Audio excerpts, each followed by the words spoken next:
Why do you think this can work when it's never been used before in the NFL? Because it's never been used before in the NFL, you know? I know Chip did a version of what he does, but yeah, there's only one way to find out, you know? And it's never been used, and nobody really knows what we're going to do or what it's going to look like, and so we'll kind of take it one game at a time. Cliff Kingsbury talking about that offense the Cardinals have kept under wraps all offseason. I still don't buy the logic. It's going to work because nobody's ever done it before. Right. There's maybe a reason why nobody's ever done it before. Right. But what we're going to do now, the folks under the most pressure, anyone, anywhere, anyhow connected to the games coming up on Sunday, you've got the trivia question for me to determine the first pick in the draft. Okay, here we go. Kyler Murray will start his first game on Sunday. Who was the last QB picked first overall to win his first start? Just some context, 11 straight QBs have been picked first overall. They've all lost their first start. Who was the last one to do it? It's in the early 2000s. Okay. First QB picked first overall. Who's the last one to win their first start? Who started the first game of the season? Yes, Is that right, right? Started the first game of the season and won it. Yeah, right, as the first pick of the NFL draft. I'm giving you some help here because this is a tough one. Yeah, it's a tough one because it's not early 2000s. The Carson startup Palmer sat out the whole franchise. year. Startup franchise, early 2000s. Yep. David Carr beat the Cowboys in 2002. Do we want to give him that? That might have been too good of a clue. I don't know there. You did give me a little too much. Hey, I don't control. Hey, you felt bad because you knew that was a difficult one. That was a tough one. It was. And you know, I can barely remember that David Carr was the first overall pick in the draft because he wasn't very good. All right, first pick for me. Didn't have much help. I'm kidding, David. Seriously, you can unblock me on Twitter now. All right, first pick for me. He really does have me blocked. You know, I love it. I didn't do anything to be blocked. Block his butt, David. The hell with him. But I did it now. You weren't very good. Now you can unblock me and then reblock. Block him some more. Tell your friends to block him too. All right, I'm going to start with a twist on what we just heard from Cliff Kingsbury. Okay. Whatever that is that's hiding under that sheet, right? When they pull it off on Sunday and they start driving that car around, Matt Patricia is the guy who's going to have to figure out how in the hell to stop it. And if he doesn't, everybody else is going to laugh and laugh. Right. And he's got to be feeling the heat. Beyond the fact that, you know, he's trying to change the culture in Detroit and how much has everyone really bought in and is he going to be any better this year? There's a lot of talk that they're trending in the right direction. But they get shredded by this offense. Yeah. It's not going to look good on Matt Patricia, the defensive guru, who, when we last saw him in a really big spot, he was getting shredded by the Eagles offense in Super Bowl 52. Now, last year's kind of, what do we really know? Yeah. This is the test. This is it. On the fly, knowing nothing about what this is going to be, how much evidence could you compile from the air raid offense and how it translates to the NFL? What are you guessing? What are you predicting? That pencil is going to be worn out by the end of the day, and he's under a ton of pressure to stop this offense and kind of, you know, kick it back to the college. Right, and get his career and era off on a good start in his second year as the Detroit Lions head coach. I hear you. There's definitely pressure there. I think there's one that jumps out a little bit more to me. And I hate to do this, right? I don't want to go quarterback, but I'm going to go quarterback. Jacoby Brissett. Sorry, I drank a lot of coffee. Jacoby Brissett. You're wrong. No, I'm not wrong. There's no pressure on him. Yes, there is. The whole world's going to be watching the Colts and going, I want to see what Jacoby Brissett looks like with the Colts. That's not pressure. Well, it is pressure. It's curiosity. Okay, it's still pressure. You need a thesaurus. Because we were having them going into the Super Bowl conversation, the playoff conversation, and you took them out of the playoffs without Right, Jacoby so Brissett. there's no pressure. No, there is still pressure. Do you understand how pressure works? I do. It's still pressure on him. The microscope will still be on him. And not that they have to win the game, but he's still going to have to perform good enough for us all to go, oh, okay, the Colts are okay. No, we think they're going to be okay, everything about that, but still, a franchise top 5 quarterback in football retired, and now you're taking over the team that we all went and got, oh, this is a Super Bowl contender this year. So, again, I think, yes, for guys like you and me, and I'll say this to Jacoby Brissett, put it in perspective. You got a good team around you. You know, let the plays come. Don't force anything, certainly. But there's pressure on him regardless. He just got a new contract. He's the guy there, and Andrew Luck's out of town, and everybody wants to see if he can kind of carry the show on like Andrew Luck did. Yeah, I still don't think the pressure's there because we have reduced. I take it back. There's no pressure on Matt Patricia. Horrible pick by you. But no, seriously. I mean, I really don't. I wouldn't have put Jacoby Brissett. If anything, there's more pressure on somebody associated with the Chargers because now this is assumed to be an easy win with Indianapolis coming to town, and the Chargers. I think they understand that the Colts are not going to be an easy out. So I'd say in that game, whether it's Anthony Lynn, whether it's maybe Gus Bradley. You're insane. There's not pressure on them. They're going, gosh, we feel better. It's not Andrew Luck. But what if they lose? Okay, what if? I don't know. That's where the don't give me the what if crap. But that's where the pressure comes from. The downside of not performing. What if the Colts don't win and Jacoby looks like crap? We expected it. Oh. Do you understand how pressure works? Yes, I do. There's pressure on Jacoby Brissett. I don't think you do. Go make your next pick. I'm gonna go, and I don't want to make it all quarterbacks. This is the only quarterback I'm picking, though. It's got to be Jimmy Garoppolo.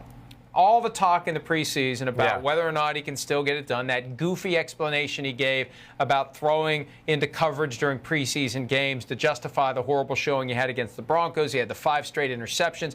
This is a defense he should be able to bend to his will. Yes. It's not the Bears. It's not the Packers. I guess we have to put them on that list now. It's not the Jaguars. This is the Tampa Bay Buccaneers, and they should be able to go in there, move the ball, and get it done. And he's got to get this season off to a good start. He's got to exercise the demons from last year. He's got to show that he's healthy. He's got to show that he's effective. And, we've talked about this before. It's a weird start to the season for the 49ers. They're at Tampa, and then they're at Cincinnati, and then the Steelers come to town. Just a straight two East Coast games to start the year. Yep. They need this one to get off on the right foot, and Garoppolo needs to show that he really is the right quarterback for this team. Otherwise, a year from now, he won't be. No, you're right. There's a tremendous amount of pressure on Jimmy Garoppolo. I mean, maybe more pressure. Maybe I should have picked him as my quarterback. I'm not going to deny that. That's a good one. I mean, because I thought about something with the 49ers. I thought about Shanahan and Lynch and all that because they're tied to this, too, as far as Jimmy Garoppolo. But you're right. We're all going to be looking to see how he reacts. Of course, had a better third preseason game against the Kansas City Chiefs to give himself some confidence, but that's the preseason, and it's not on the road week 1 regular season football. So good pick by you there. Okay, I'm going with my old head coach with pressure on him. Yeah, I'm going John Gruden as far as pressure, guys. Yes, because they're at home. It's year 2 of his era. It's the Denver Broncos. No, they don't play on Sunday. Well, I'm going Monday. Okay, we have to go on Sunday. I didn't even realize that. The draft is people under the most pressure Sunday. He meant the weekend. I mean, do we really want to go Sunday? Okay, fine. I'll change my pick then. I'm just trying to. You've already lost, so it doesn't matter. I did not lose. All right, go ahead with Gruden. Okay. Well, yeah, I'm going to go with Gruden. Okay, because I just look at that situation overall, and with the Antonio Brown aspect of this, he stood on a table to get Antonio Brown there. We're expecting big things out of that offense. Everyone's still going, ooh, is Derek Carr and John Gruden going to, react and have all the positive results that we want to see out there? And I think just with the circus that's been around the Oakland Raiders the last few days, the pressure meter has gone up a little bit because now, okay, what's this offense going to look like if Antonio Brown is not there? Or if he is there, we all expect it to be great and have a lot of big plays within the offense. And if that doesn't happen, that's going to put a microscope on the situation as well. So I'm going John Gruden there. Now, the way you could have saved that, see, and this is where the lawyering comes in. You could have said, well, he's going to be feeling the pressure on Sunday because that's the day before the game, and he's going to be wondering, what the hell am I going to do? That's very good, yes. They may not have made a final decision by then, and if they have, and he's going to be watching all these other games, and he's going to be wishing, I wish I was just coaching and not worrying about what offense I'm going to use and how I'm going to draw this up. I don't have Antonio Brown. So anyway, I'll let you have that one. All right, I'm going to go back to the guy that was my 4th-round pick yesterday, key individuals for the Packers-Bears game other than the quarterback. Okay. I went with Al Riveron. Right. And Al Riveron only had one game to worry about last night. Right. Well, he's got a lot of plates spinning on Sunday as they do the replay review for all these games for pass interference and everything else. 7 early games, 5 late games.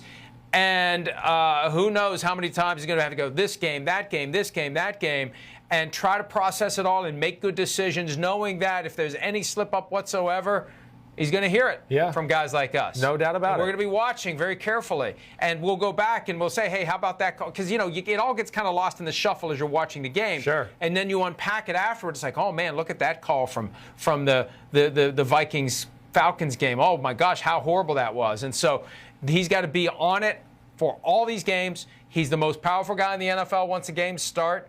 and that power is going to be put to the test on Sunday. Definitely is. I mean, we're all watching how this pass interference, replay review all unfolds. He got it right last night, I thought, for sure. So he's off to a good start. He dodged one, though. He dodged one at the end of the first half. Well, no. I'm talking about the offensive pass interference that was called against the Bears on the field. Yeah, right. If that hadn't been called, right, what would he have done via replay review? I think that was enough that he would overplay. You saw the two-hand legitimate push. The defender was really in a perfect position to go up and make a play on the ball. I just think he's probably very happy they called that offensive pass interference. Good for them, so he didn't have to do it. Good for them, because offensive pass interference is one of the most non-called penalties that has gone on in football the last few years. They need to be a little more judicious with that. So I hear you there. Okay, I'm going with another head coach, I think. I'm going with Freddie Kitchen and the Cleveland Browns. I mean, the expectations are through the roof. I know you and I, we're in the weeds about football. We think the Titans can be dangerous, but I mean, I think the majority of the football world, including me, expect the Cleveland Browns to look good, look exciting on the offensive side of the ball. We're going to see Odell and Baker and Jarvis Landry on the field all together at the same time. We're expecting fireworks. I expect them to beat the Tennessee Titans, even though I know it can be dangerous. And I just think everything's looking at him, not only for the offense he's formulated, but just the his ability to handle some of the personalities on the team and everything that goes along with the head coach. And will they have some emotional moments on the sidelines if things don't go smoothly in the first half, stuff like that? Hey, I think there's a lot of pressure on him. Think of it this way. What if the game unfolds for the Browns exactly the way the game unfolded for the Bears last night? Yeah. How do you deal with that in the third quarter? How do you deal with Odell Beckham Jr. not getting the ball his way, coming over and saying, I was open, what's going on? I mean, if things do not go exactly the way the Browns want them to, they're going to have to process it, deal with it, and move on. And Freddie Kitchens is the guy who's going to be the most responsible for making it happen. Yeah, it is. It's a tough job. Man, you're such a jerk, okay? What did I do now? Well, I mean, I just picking the games from the weekend, most pressure. You get into Sunday. I mean, I want to fire back. It's NFL the weekend. Most pressure Sunday. It's not like they changed the graphic week one to save you. Attaboy, everybody back there. Matt Way Patricia, to go. Jimmy Garoppolo, Al River on my choices. Simms has Jacoby Brissett, John Gruden, and Freddie Kitchens. Hi, I'm Mike Tirico, and thanks for watching. Make sure to hit subscribe for the latest news and highlights from NBC Sports.